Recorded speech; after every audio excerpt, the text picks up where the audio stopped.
அப்படின்னு பெரிய ஊரு பெரிய திருவிழா எல்லாரும் ஓவரா பில்டப் கொடுக்குறீங்க. எதுக்கு எல்லாரும் 10 நாள் பந்தோபஸ்து போனோம்?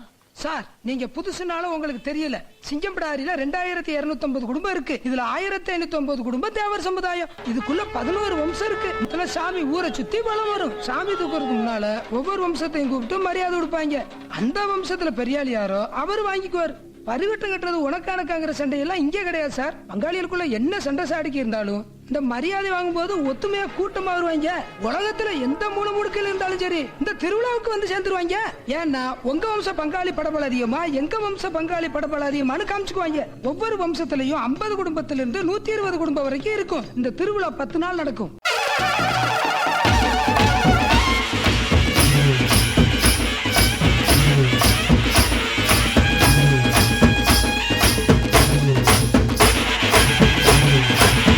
யானையை குட்டிய 500 பிரயாத், யானையை குட்டிய 500 பிரயாத்.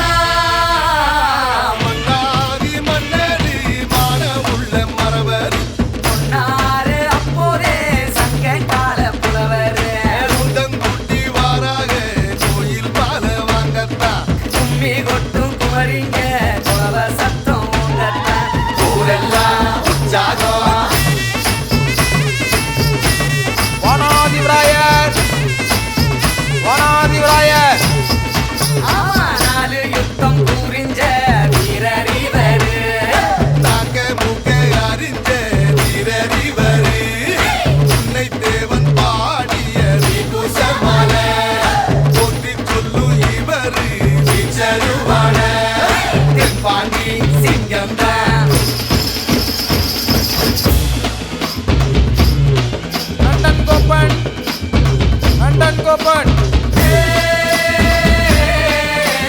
பொலிக்காடு மணி போல புயலா பாஞ்சி புடிச்சாரு புடிச்சு கொம்ப ஒடிச்சாரு.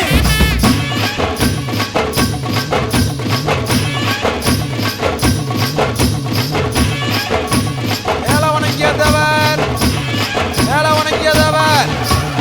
எங்க தெய்வம் உங்க தெய்வம் கொட்டி வைப்பாரு அந்த தெய்வம் பகுதின்னு காட்டி நிற்பாரு. எதுக்கிட்ட சண்டை என்ன பாரு ஏழு போரு கிழிச்சு சத்தியம் காப்பாரு.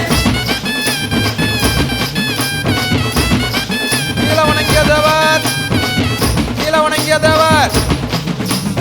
எழுத்தாள சாயந்தான் விவசாயந்தான் என சொல்லி வாழ்வது இவர் நியாயந்தான்.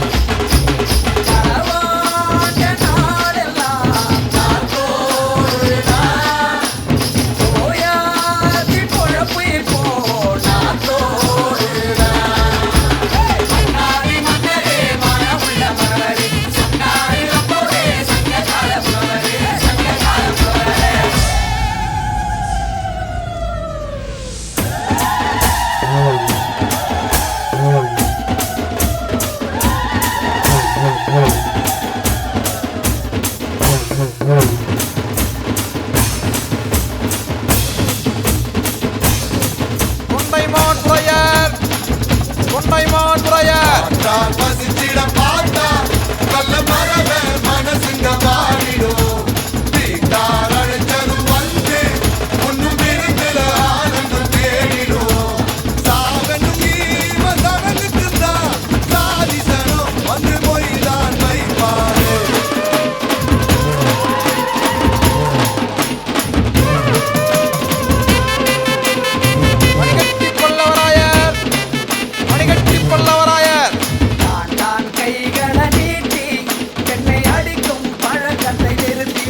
எப்பாடுபட்டாலும் பிற்பாடு வராதவர்,